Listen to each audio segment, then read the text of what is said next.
It's Dukes and Bell Sports Radio 92.9 The Game. Robb Tribble in for Mike today. We want to spend some time with our general manager, Landry Fields, who was busy last night. And Landry, congratulations. I felt good about what we did. Kobe Buffkin, he can play. There's no doubt.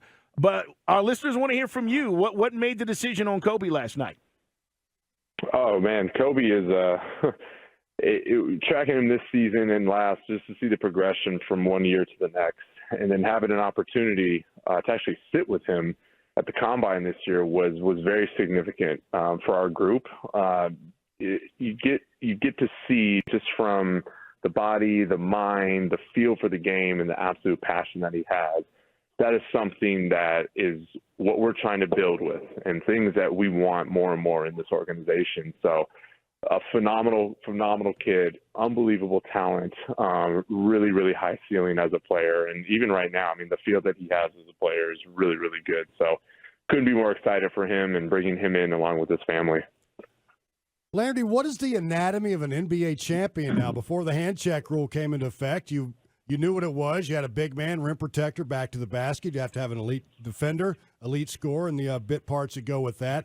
Oh, then you have to have a big three. Well, you don't necessarily have to have that anymore. What is it now that the league changes so drastically? It's fascinating to see how you can construct a championship team. Yeah, well, look, it's a number of things. There's always going to be certain principles that no matter what point in time, they're always going to be there. I think with this specific era, you can do it a number of ways. You got to be able to space the floor. Like, shooting comes at a premium, and I think that's relevant for every team. But a lot of it comes down to guys owning their roles, understanding where they're at in terms of what they need to do to be the best they can be for the team, and how it complements and relates to other guys on the team, and then ultimately owning their skill set to such a degree that they understand that without that, it's not something that they're going to be able to do long term. Like, there's got to be a level of humility with it. But as far as talent, you got to have that as well. There's always going to be talented players with these teams, and you just need great systems, great coaching that's going to bring it all together. So things that a lot of people already know, just the way and the nuances you're able to do it is really the hard work that goes into that, and then just trying to keep it afloat through management and whatnot. But it's going to continue to evolve, and that's always going to be something that's true with the game. Landry, I need a little clarification. I know after last night, after the draft, I was reading Jeff Schultz. You said it's going to take some time. I don't expect us to do anything or everything right here and right now. I expect it to take time. And when I saw that, I just wondered, are we talking about the build in this roster before you feel like we're a championship caliber team again? What specifically are you talking about that we're going to need time for? Well, we need time to have sustainability. We need time to lay a foundation it's not necessarily broken at all. It's about, how do we get something that's going to transcend just one championship? Like, how do you build something that you can continuously do time in and time out? And this has been done before with teams throughout NBA history. You have to establish a culture. You have to establish a way that players buy into, that coaching buys into, that everybody in the organization buys into. And then ultimately that feeds into the greater objective of winning championships. Now, for us, we need to define what it means to be a Hawk, and then add in more and more of what that is with players, and then add in the talent level, and then you give it time. When I say time, it's always a relative term right there. Could it take a year? Sure. Could it take 2 years? Sure. But right now, you have to see how that culminates, and as it grows, that's something that we have to wait on. So that's what I mean when I say it's got to take some time. All right, so you're not saying I need 3 more years to build this team. That's not what specifically you're saying. There's levels to this, is what you're saying. Of course, yeah. To put any arbitrary time frame on it, that's tough. That always gets people in a bad position. Yes. What it is just this is the natural organic growth that you need. Like, you can't skip steps. You got to do things in a way where, maybe it looks like it's taken a while, but over time, that it'll start to bloom. I can use a ton of gardening metaphors here and analogies, to make the point. But it really is about taking it piece by piece and understanding that just give it some time and it will ultimately come together. All right, I know you're not going to give any specifics, so to speak, but how close are you to having what roster you believe will be on the bench on opening night? How close am I? Sorry. Yeah, how close? Ask that again. How close are you to having – I know you have a vision of what the roster is going to look like come opening night.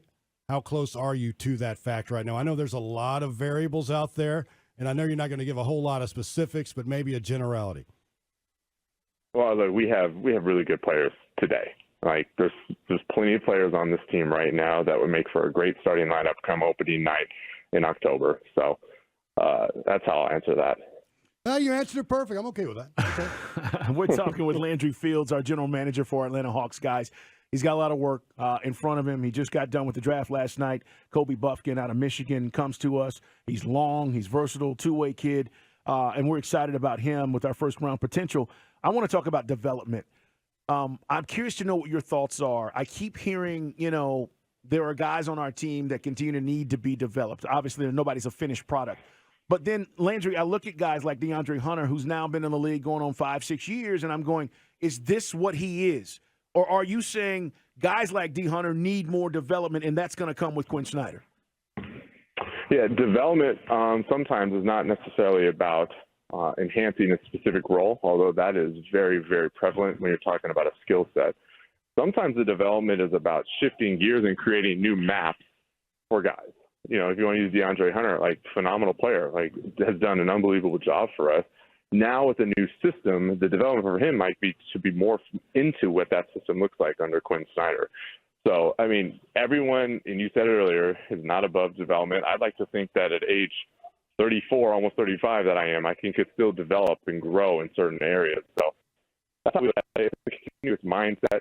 It's more so that than anything. It's a mentality that you have to have, and it's a posture that we in the front office and as coaches bring day in and day out. It's continuous improvement. Coach Quinn talks about a term called Kaizen. It's about this continuous improvement of the self, and if you have that posture and mindset, that's going to take you beyond. How can this team offensively, you're top 10 in the league, defensively, that's been an issue, but it's difficult to play defense in this day and age in the NBA due to the hand-checking rule and everything else. What can you do to improve the defense? What can Quinn Snyder do to kind of teach those elements? Just bringing new concepts, guys continuously trying to grow in those areas, and that's everything from how you attack the game in a mentality standpoint, but it's also working on your body. You have to understand that defensively there's certain mechanics that you need to utilize in order to be great defenders. And then there's just an understanding as it is on offense of what's going to happen from a habit standpoint, not just with you, but with the team that you're guarding, understanding the game plan, reading the offense in this particular situation, having a great study on film so that you're able to better anticipate. That all goes into better defense. Landry, I want a little bit more clarity on how you guys come to decision-making. Quinn Snyder had said he doesn't have the power, and I want to respect your title. And I've been saying this to our audience. Listen, you're the general manager. I'm going to say that Landry Fields is making the decisions that need to be made. Is that accurate?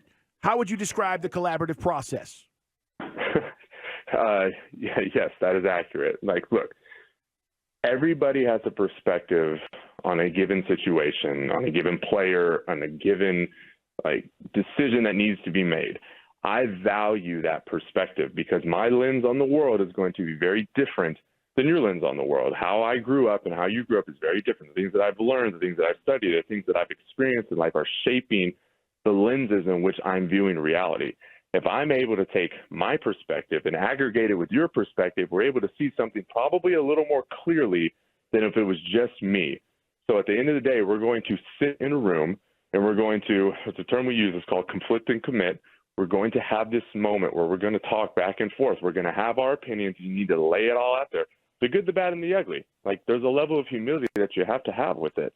You take it all out there. You have some of the back and forth. You start to talk about all the different ways it can go right, all the different ways it can go wrong. And after that, when it's all laid out, you make a decision. And then, of course, it falls on me as the decision maker to take all that information that I had and then chart the best course of action from there. But that's what I'm talking about. It's an inclusive way of decision making where everyone that you have in the process needs to come to the table with their specific opinions, and then we move forward from that. That's the commitment part after the conflict. Okay. Well, we wanted answers about that because I'm sure you hear this about the process and Kyle and who's involved and who's in the room. And, I keep saying Landry Fields is making these decisions, and that is what it should be because his title is the general manager. And so I'm glad you've clarified that for us. How patient should Hawks fans be? I mean, Landry, we got teased a couple of years ago, right? And I know, you might not have been a part of that, but you were here and you've seen Hawks fans getting to a point where we feel like we are on the cusp of something.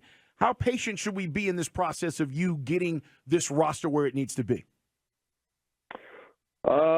We should always be patient. I think you should also be excited.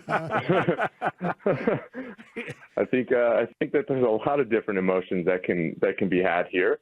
Like with this whole ordeal, it's if you want to use the term patience, that where I'm going with this, though, right? You feel me? I know where you're going. Of course. I've heard this a number of ways. I've heard it a number of ways. It's insinuating something that has yet to be seen or is yet to be achieved. So the patience is between now and whatever that point in time is. I'm asking fans, sure, have that patience because we need to have our patience for the objectives and the goals that we want as well. But also enjoy the process. Enjoy every single moment in which we're taking, every step we're taking towards those goals that we want to have. Because in that particular space, and if you have that level of posture towards it, you might find it a little different where you're not necessarily exercising patience, but it's shifting into, oh, well, this is new. I like this. I like this part of the process. This is something to enjoy. Like, be where your feet are at right here, right now.